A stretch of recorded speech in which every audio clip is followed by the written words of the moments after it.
Medicīna pazīst aptuveni 200 dažādu slimību. 111 no tām ir atzītas par psihosomātiskajām slimībām, un tas nozīmē to, ka visas šīs slimības rodas no nerviem, stresa situācijā. Tad, kad jūs piedzīvojat kādu konfliktu, jūsu ķermenī, jūsu smadzenēs notiek tieši tādi paši procesi, kā pie fiziskajām briesmām. Izdalās dažādas vielas, hormoni, mainās elektriskie impulsi un dažādu organu funkcijas. Jūs varat izjust milzīgu sasprinddzinājumu visa ķermenī. Jums var paaugstināties asinsspiediens, jums var pātrināties sirdsdarbība, jums var pasliktināties miegs, un jūs nevarat aizmigt, tādēļ, ka galvā griežāt vienu un to pašu notikumu. Diemžēl jāsaka, ja šie konflikti atkārtojas, notiek pārmaiņas jūsu smadzenēs. Un pēc tam arī visā ķermenī. Kā tas notiek? Tad, kad jūs esat kādā stresā, piedzīvojat konfliktu, jūsu smadzenēs veidojas īpaši perekļi, ko pat var uzrādīt smadzeņu tomogrāfija. Tas nozīmē to, ka šie smadzeņu rajoni tagad darbojas atšķirīgi. Tur mainās elektromagnetiskie impulsi, tur mainās neiromediātoru sinteze un notiek arī dažādi procesi, kas savukārt vēlāk ietekmēs arī jūsu ķermeni. Vieni un tie paši smadzeņu rajoni vienlaikus atbild gan par stresu, ko mēs piedzīvojam, gan arī par dažādu mūsu iekšējo orgānu darbību. Tāpēc konflikti bojā mūsu veselību. No tā, kur tieši smadzenēs veidojas šie perēkļi, būs atkarīgs, kādi iekšējie orgāni saslimas. Vienam cilvēkam tā būs sirds, varbūt asinsspiediena problēmas, citam būs muguras sāpes, bet vēl kādam nervu sistēmas traucējumi. Stresa rezultātā cilvēks var pārslimot 2 dažādas slimības, vienu pēc otras, pilnīgi atšķirīgas kā 2 pretpoli, bet tas attiecas uz vienu un to pašu ķermeņa daļu. Kādam iekšējām orgānām funkcijas var vispirms pazemināties, un pēc tam, otrajā fāzē, lai notiktu kompensācija, lai atjaunotos līdzsvars, funkcijas var paaugstināties. Tas var notikt, piemēram, ar kuņģi. Kā pirmajā saslimšanas fāzē, ko jūs varat nemaz arī nepamanīt, kuņģa skābums pazeminās, bet otrajā fāzē paaugstinās. Un tikai pēc tam kuņģis atgriežas normālajā stāvoklī. Analoģiski var notikt arī audu nekroze. Piemēram, pirmajā fāzē cilvēkam var būt osteoporoze, audu degradēšanās, un pēc tam iekaisuma process locītavās vai kaulos. Un arī šūnu līmenī pirmajā posmā notiek šūnu degradēšanās, un otrajā, kā kompensācija, šūnu pieaugums. Un pat pilnīgi jauniem un veseliem cilvēkiem stresa situācijās dažu stundu laikā var pazūst šūnas sirdī, aknās un nierēs. Un jānotiek kaut kam, lai šūnas atkal atjaunotos. Un dažreiz šis process ir onkoloģisks, ko kļūdaini uzskata par atsevišķu slimību. Tad, kad jūs esat konflikta fāzē, tad, kad ir šīs problēmas, ar kurām jūs esat aizņemti, un jūs esat stresa stāvoklī, jūs varat nepamanīt, ka kaut kas notiek arī ar jūsu ķermeni, piemēram, ar plaušām, ar kuņģi, ar olnīcām, ar prostātas dziedzeri, ar citām ķermeņa daļām, jo jūs esat ļoti aizņemti ar savām problēmām. un jums nav laika pievērsties sava ķermeņa izjūtām. Protams, šajā fāzē jūs varat slikti gulēt, jūs nevarat aizmigt, jo domājat par savām problēmām un stresu. Jums var pasliktināties ēst griba, jūs varat just pārlieku satraukumu, uzbudinājumu, nervozitāti. Ja šajā laikā jūs negriezīsieties pie ārsta, jo jūs jau neko tādu īpaši nejūtat, jūs vienkārši pārslimosiet šo slimību. Tā pāries, tā beigsies tad, kad beigsies konflikts. Taču gadījumā, kad jūs veicat ikgadējās analīzes, kaut jums nav nekādu slimību simptomu, jums var atrast visu ko, pat onkoloģiju.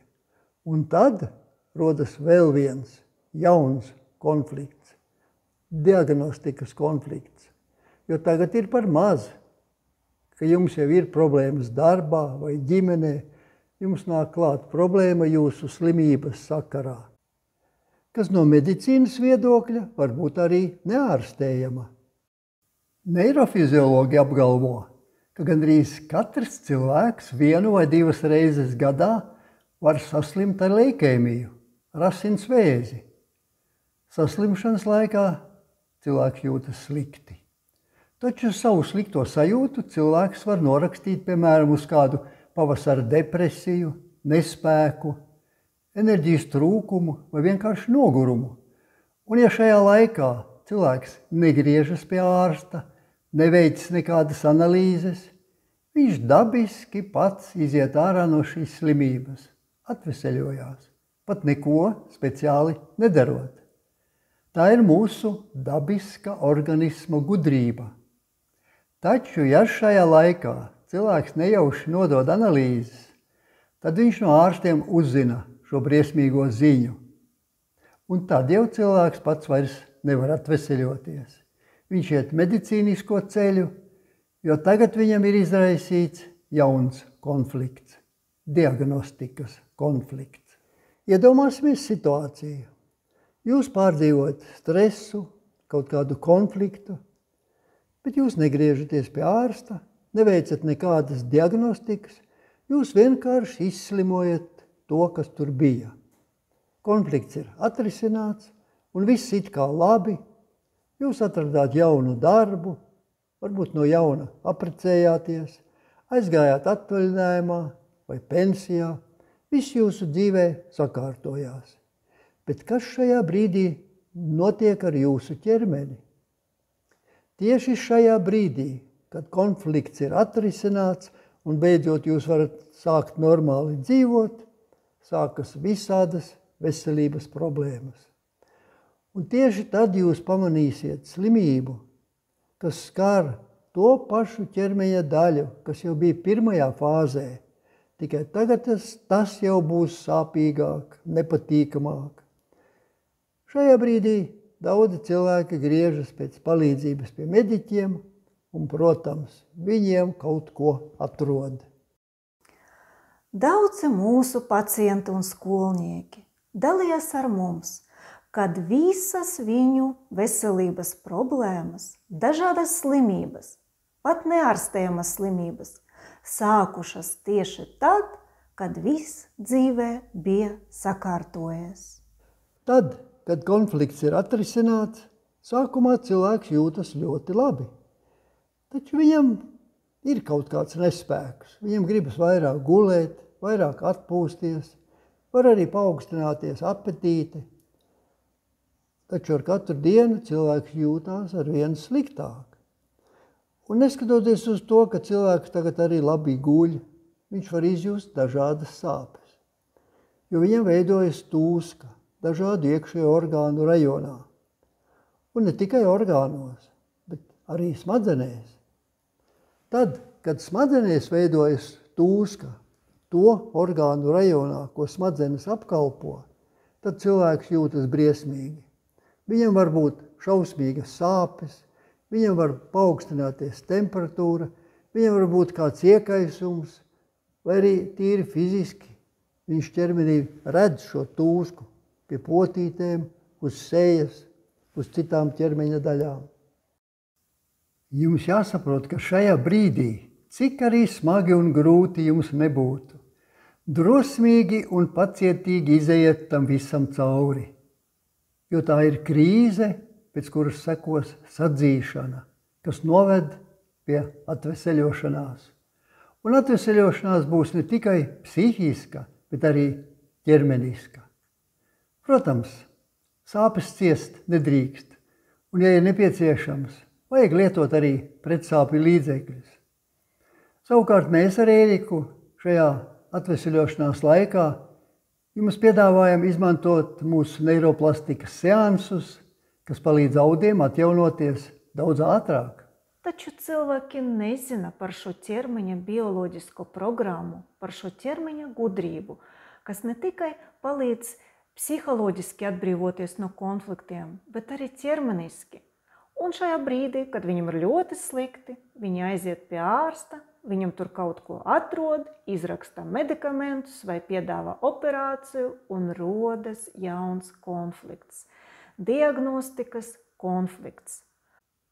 Un tad, ja notiek šī medicīniska iejaukšanās, kas izraisa jaunu konfliktu, tad atveseļošanās varbūt arī nekad nebeigsies. Tā arī rodas hroniskas slimības, ko mēs paši uzturam līdz mūža galam. Jums ir jāsaprot, ka šī līkne, tā ir dabiska, tā ir bioloģiska programma. Katru dienu mēs piedzīvojam šīs svārstības, varbūt pavisam nelielas, jo to dara mūsu vegetatīva nervu sistēma. Un tikai tādēļ, ka mums ir šīs svārstības, mēs esam dzīvi. Šo funkciju mēs pārmantojam evolucionāri no mūsu senčiem un pat no dzīvniekiem, no primitīviem organismiem. Tā ir smadzeņu un ķermeņa gudrība. Bet tad, kad konflikti ir ļoti spēcīgi, kas izraisa jūsos izmisumu, kad jūs nejūtat atbalstu, kad liekas, ka sagrauta visa jūsu dzīve, tad tikai šādi konflikti var izraisīt slimību, nevis tikai vegetatīvas nervu sistēmas svārstību. Mūsu kursos mēs pievērsīsimies tēmai par šiem konfliktiem, un mēs jums izskaidrosim, vai visi konflikti var izraisīt slimības, kādi konflikti izraisa konkrēti šo vai citu slimību. Mēs pievērsīsimies neirofizioloģijai un izskaidrosim jums šo procesu no smadzeņu viedokļa. Jūs droši vien interesē, kā mēs, neiroplastikas un psihosomātikas speciālisti, varam jums palīdzēt.